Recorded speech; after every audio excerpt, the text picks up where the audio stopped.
Bleach bypass. Bleach bypass is a very popular effect that originally came from bypassing the bleach phase in processing color film, which usually resulted a more contrasty, desaturated image because it resulted a combination between a black and white and a color image. In order to get a bleach bypass look and resolve, what we have to do is to come to nodes and add a layer node. If you remember from a previous lesson, a layer node simulates layers from other applications. So what's happening here is that this is layer 1 and this is layer 2, and they are combined in this layer mixer node. We will come to this layer and remove saturation. Then we will go to the layer mixer, right click, go to composite mode, and choose overlay.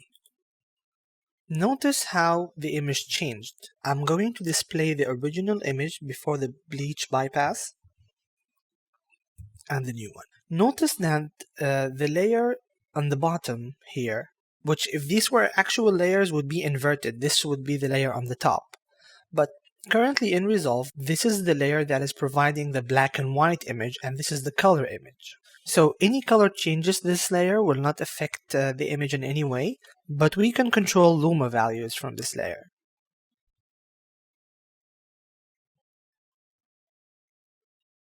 And we can also control the color information from the first layer here.